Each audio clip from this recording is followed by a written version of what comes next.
Hello and welcome to another exciting episode. Hold on. 2. The power of Christ propels you. 1. Hello and welcome to another exciting episode of Under the Wrist Tape. I'm Steven. Improvise number 1. Hello and welcome to another exciting episode of Under the Wrist Tape. I'm Steven. I'm scared. And this is hello and welcome to another exciting episode of Under the Wrist Tape. I'm Steven. I'm Jake. And this is our Smackdown review show where we share our opinions on the most recent episode of Smackdown. All of it. Really? That would be skipped like a couple of things. Anyways, we like to start off with a thing called win and fail, so Jake, your win. My win. Christian continuing to use the frog splash. I loved it when Eddie Guerrero used it. Used it as a tribute to Art Barr. And it's just a fantastic move. Yeah, when someone can hit it as perfect as Christian does. Yeah, he does actually do it pretty well. The only thing I have a problem with him right now is that when he does his kill switch, the guy's on his, he's on his stomach, and I want Christian to flip him over rather than the guy actually doing it himself. Exactly, just get up, make a little effort. Yeah, because that's a little detail that I'm like, oh, come on. Like, the guy's not going to roll over and let you do a frog splash on him. Like, at least turn him over before you go into the turn. I don't mind seeing a frog splash to the spine. I don't know. Maybe we should recommend that. There you go, Christian. Just do it to the spine. Make sure he's paralyzed. In a body bag. Yeah. My fail. Kane's inclusion into the World Heavyweight title picture. Or just the main event picture, period. Yeah, no doubt. This is my fail, too. It's just like, hey, we need to throw someone in the triple threat. Let's just bring Kane out.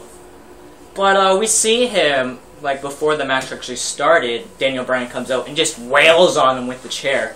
So, like we said before, are we going to see a triple threat match between Daniel Bryan, CM Punk, and Kane? There's no reason to. I know there is no reason, but they're implying it, right? Unfortunately, yeah. Don't do it. Don't. Yeah, definitely don't do that. Please. I know you need something for Kane right now, but do not put him in the main event with Ring Crew. CM Punk and Ring Crew. Yeah, with Big Show. They can be buddies. Yeah. We working on the Ring Crew. They saw him exchange looks as Big Show and Kane, or as Big Show's promo finished, Kane come out and we saw them exchange looks. Like, hey, thanks for helping me put the steps together. Yeah, exactly.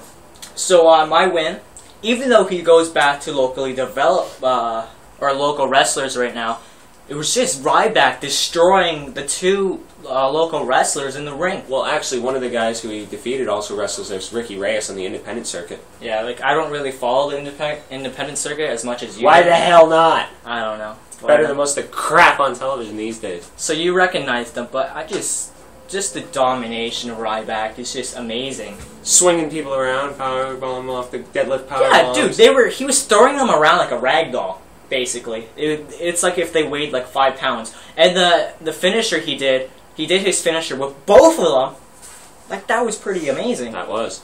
But he comes out with a black eye, that he was in a bar fight or something. It looked like it. Yeah. So my fail. Well, I guess I already said our fail.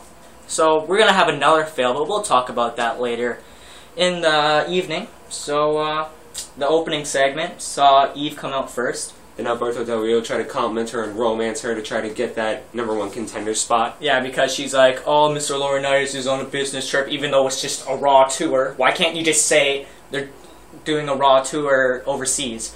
Oh, no, it's a business trip. It's like, come on. It's stupid. Yeah, so then 3 guys, apparently Kane, Alberto Del Rio, and Randy Orton are fighting, trying to get the #1 contendership, and then he's like, oh, just have a triple threat match.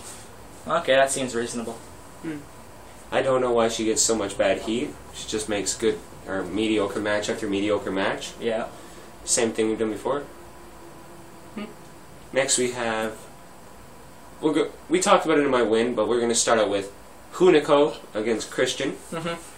Apparently Hunico cut a promo in between commercials, which they're finally starting to acknowledge. Yeah, but they acknowledged it, even though we have no idea what he said. It's like, oh, I like that comment he made about Booker T, or something like that. It's like, what comment about Booker T? Yeah, we have no clue. I know. But the match was pretty good. Hunico, one point, Hunico went for a springboard corkscrew moonsault at the second rope. He ended up pushing down Christian. Yeah. It looked like it, so... step up there, but a decent opener. Yeah.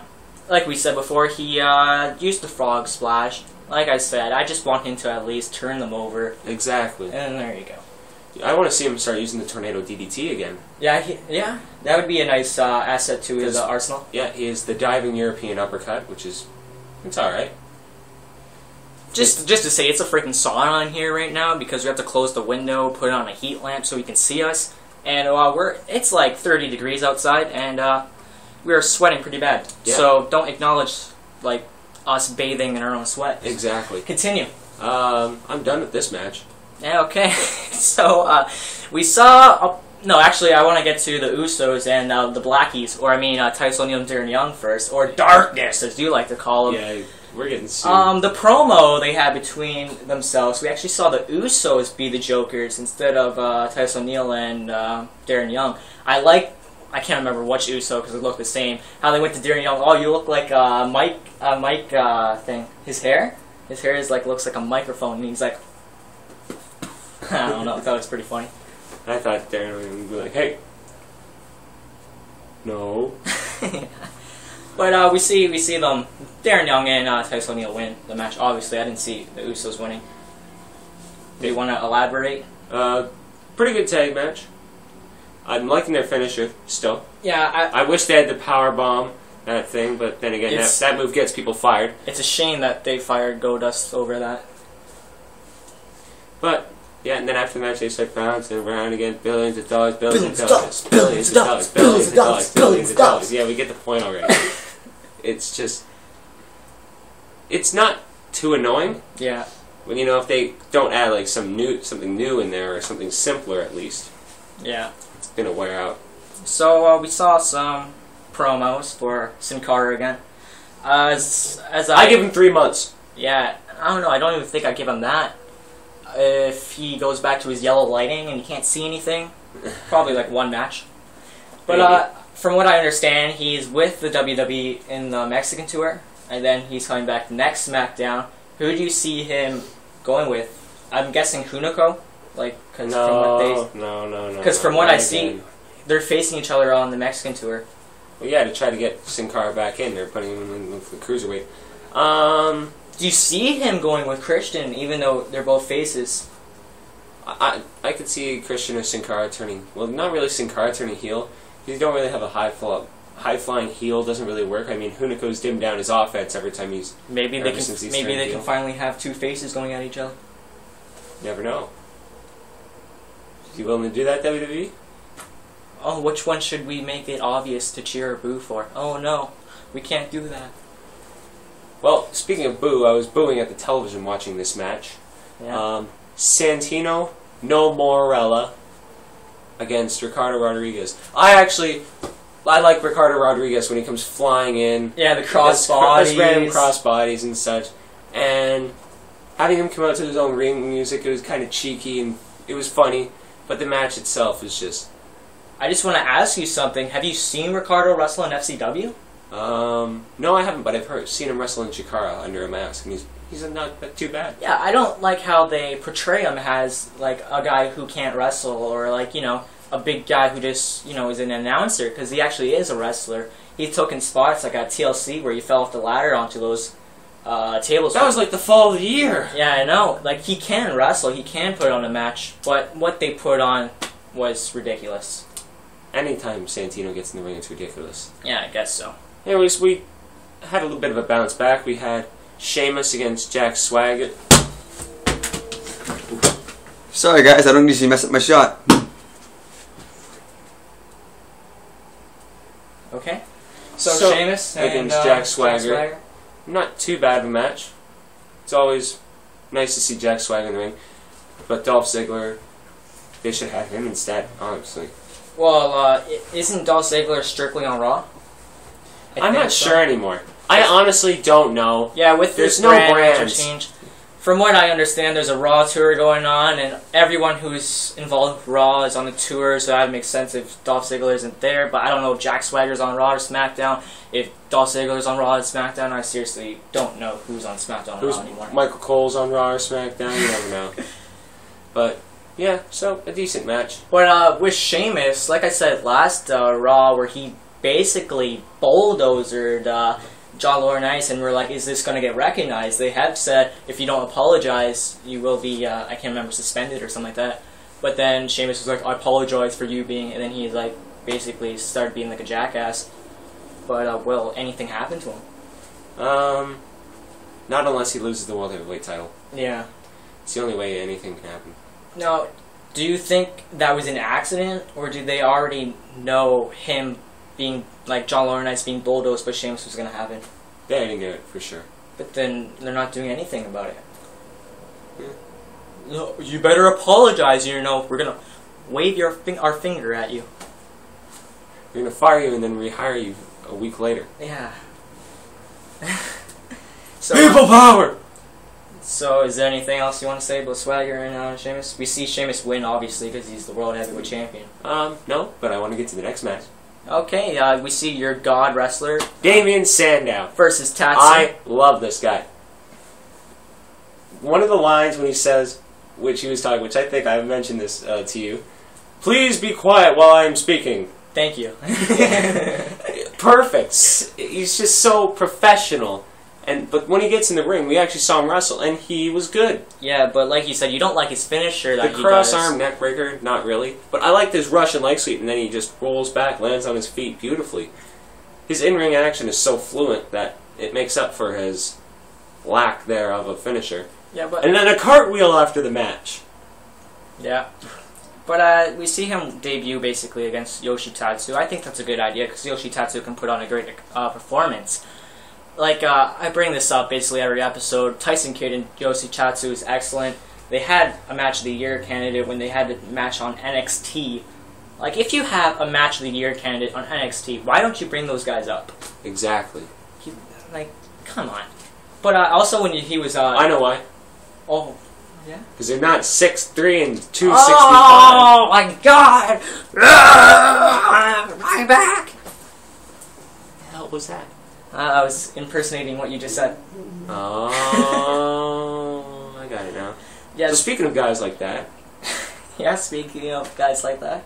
We move on to Fatso. Fatso? Oh, Big Show. Yeah, original Fatso. Original Fatso. We got So new Fatty, which is Brodus Clay. Yeah, so he puts on a terrible promo, just repeating what he said on Raw. Which they already did at the top of the show at the video package. Yeah, and everyone's cheering, Cena! Cena! Cena's not coming out! He's on a Raw tour, guys, come on. I wish he just never came out, period. Yeah, exactly. That'd be excellent. Having Big Show and John Cena not come out, period. That would be like heaven, basically. When we just start throwing darts at a dartboard, seeing all the people we don't like, throw him. Oh, we can get him away for 3 weeks. Okay, I like that. Speaking of going away for 3 weeks, Brodus Clay has been missing in action for 2 weeks, almost 3 weeks. Please, nobody call his mama. Just leave him at home. Yeah, but that was a good line. Yeah, definitely leave him at home. Don't want to see him in the wrestling ring anymore. I think we're just gonna throw a party after this segment because we're dying of sweat and we're gonna go out. We're gonna celebrate Brodus Clay not being on the show. Oh, but we gotta do at least say one more thing. We do have to include the main event, even though... The mediocre event? I guess it was the mediocre event. So, But Daniel Bryan beat the crap out of Kane with a chair before. Yeah, so obviously Kane wasn't winning that. Thank God. Do not want to see Kane in that main event or the Raw main event. But we see Alberto Del Rio take it. I definitely saw Alberto Del Rio taking it, even at the beginning of the match. What, are Orton and Kane going to go back in their feud now? I don't know. If Kane doesn't get put into that main event? I don't know. What we knew before is that probably Chris Jericho and Randy Orton were going to feud, but with this incident with Chris Jericho, how he's been suspended because he kicked the flag in Brazil, like, he's a heel. He's a heel. He did a heel thing. Like, I don't know if this is staged or not, because 30 days for kicking a Brazilian flag is a little far-fetched. Like, is he taking a little bit for his band Fozzy, or is this actually legit? If it's legit, it's ridiculous. Yeah, I agree with you 100%. I don't think it's legit. Because JBL did goose steps in Germany years ago. And what did they do? I don't think they did anything. It's a heel. If you go to a live event and expect the heel to kiss your feet, go home. Go home. Or, I don't know, go to a hockey game or a football game or something at least. Yeah, I guess so. But, yeah, so the match itself, Alberto Del Rio, it was a pretty good match, I guess. Alberto Del Rio wins it. Randy Orton, I don't know where he's going to go now because he was going to feud with Chris Jericho, but Chris Jericho's now in a 30-day suspension. Is he going to go with Kane, or is he going to mix with a triple threat match with Sheamus and Alberto Del Rio? I hope not. Let's see Sheamus and Del Rio go at it in a cage. Yeah, and I definitely don't want to see Kane interfere with Daniel Bryan and CM Punk, but I don't want to see Randy Orton and Kane, though. So this is a lose-lose-lose situation. WWE seems to create a lot of those now. Yeah, I guess so. So I guess this is the ending of the show, and this is where we, as By's Black Guy question, let's try to get it done before we die of dehydration. Go ahead, Jake. Bias Black Guy, who's the hardest worker in the WWE? Darren Young, Mr. No Days Off. Well, he is Mr. No Days Off, so I can't disagree with that, right? That's right. Someone who works 365 days a year, I can't compete with that. No. Well, I'm Steven. I'm dying of sweat. And you've been watching Under the Wrist Tape. Please support Daniel Bryan. Thank you.